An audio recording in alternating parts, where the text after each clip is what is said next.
I'm Al Hoffman. I'm a member of the HOMC Men's Course, as well as a board member of GLSEN. I'm Liz Hamer, Chair of GLSEN Greater Wichita. GLSEN was started about 26 years ago when a group of educators felt the need, saw the need where students were being bullied and harassed, and they wanted to start an organization that would address that. And about 2 years ago, Liz saw the need here in Wichita, Kansas, and this area, and so she's one of the co-founders and got GLSEN Wichita going. Yeah, a couple of years ago I was in a church setting, and some people engaged me in a pivotal conversation that changed my life. I had always been an ally, and this is the part where I'll cry. I had always been an ally, but I guess it wasn't very visible, and I realized that I hadn't been very visible when some people wanted to have a conversation with me about how homosexuality was going to destroy our society.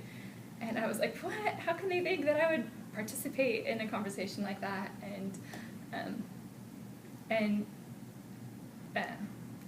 The conversation became a kind of a heated debate.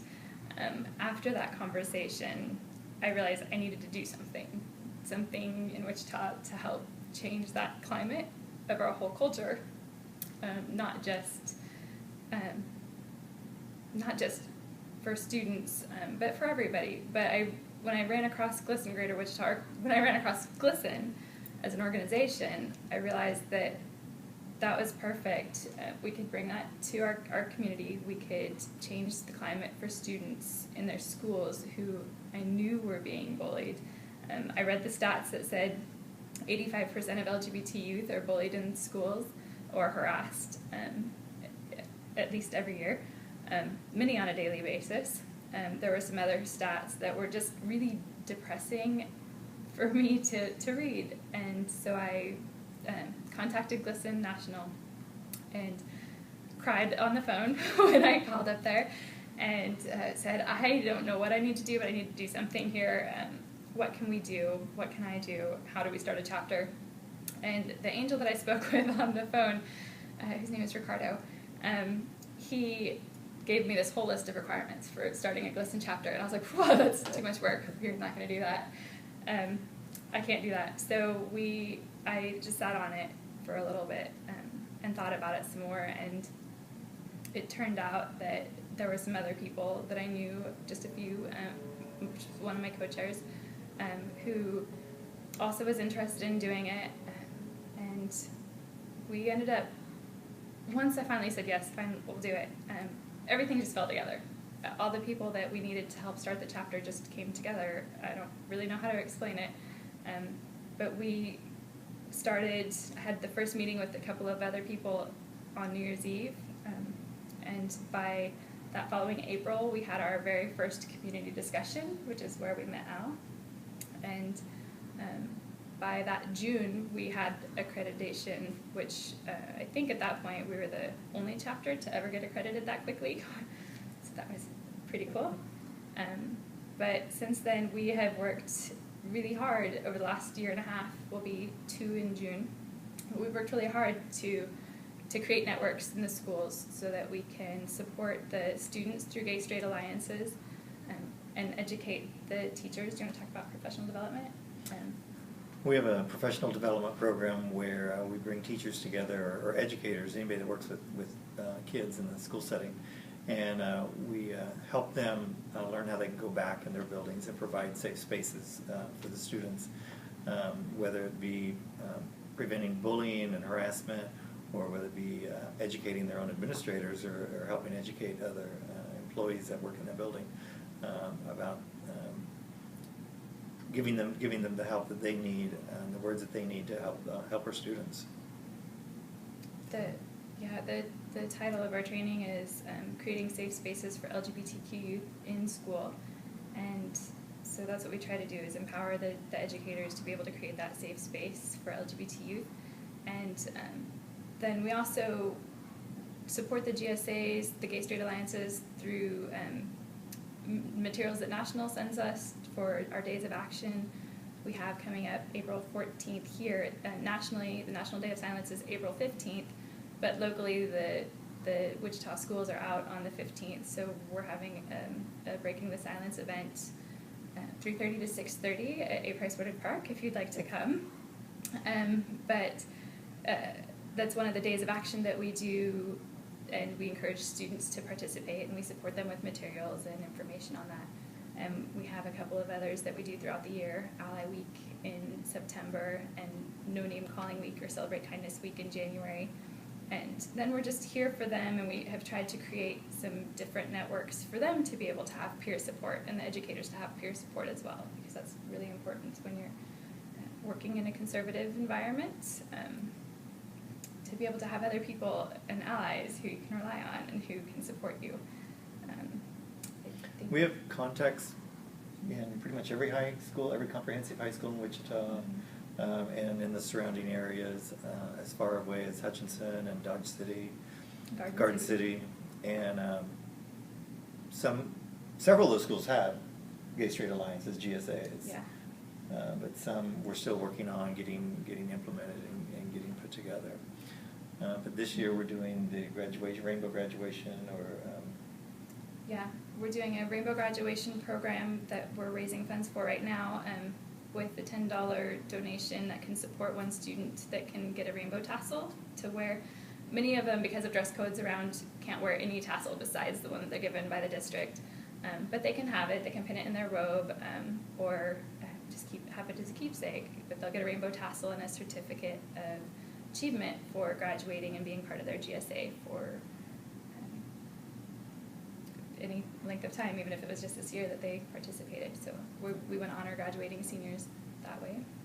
And in the past fall, and again this coming fall, we're going to do a Jumpstart, GSA Jumpstart, where we invite the different GSAs that are currently in action in our schools, and we try to give them money.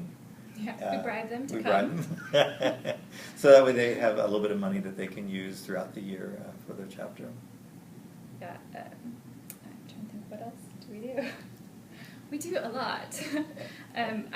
We were talking had a board meeting earlier this evening, and we were talking at the board meeting how much we've grown just even in the last year, and it's kind of incredible. I had told our board a year and a half ago that we knew we made it somewhere, or that we would make it when people started contacting us, because for the first several months it was just us trying to get our name out there, trying to contact and make network connections in the schools, and contacting teachers and administrators and students. But I said, we'll know we made it when we start to get emails or calls from people. And when that started, I was really excited when we started getting 1 or 2 a month. Then it was like a couple a week. And this past couple of weeks, I've been exchanging dozens of phone calls and up to 20 emails a day. So the work that we're doing is picking up. We can always use more volunteers. We can always use more funds, for sure. We sat down tonight a little bit too at our board meeting and looked at our long-term goals, and we would love to be able to grow enough to where we could actually have some paid part-time or full-time staff, because I don't see the need for this work diminishing any time. And right now I'm a full-time, all of us, everybody on the board are volunteers. And I'm a full-time volunteer doing this, and I think that we could use some paid people to help alleviate that. And we're working with Wichita State University. Yes. And getting a couple of social work.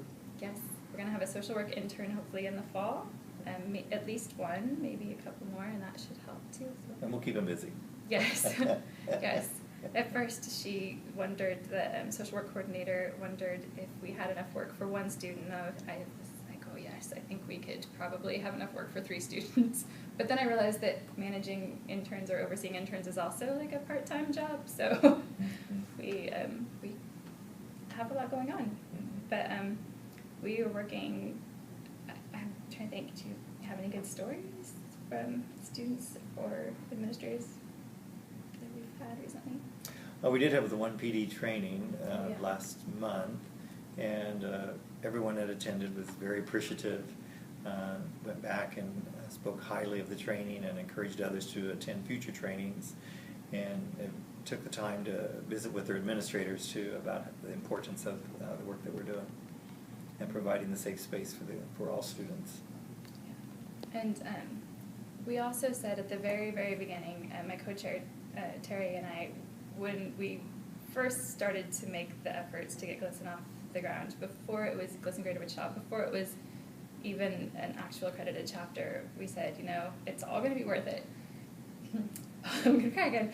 It's all going to be worth it if we can touch one student or help one student. And we had 2 student board members from one of the local kind of more suburban schools who are on our board, and they helped start a GSA at their school. At the same time we were starting GLSEN Greater Wichita, and after that first year, their school counselor had a couple of students come to them, and one in particular told the counselor that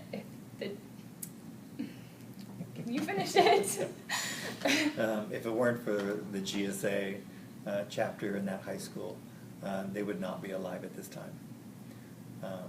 So the work of GLSEN is very important, that we get out there and show the kids that they are loved and they are accepted.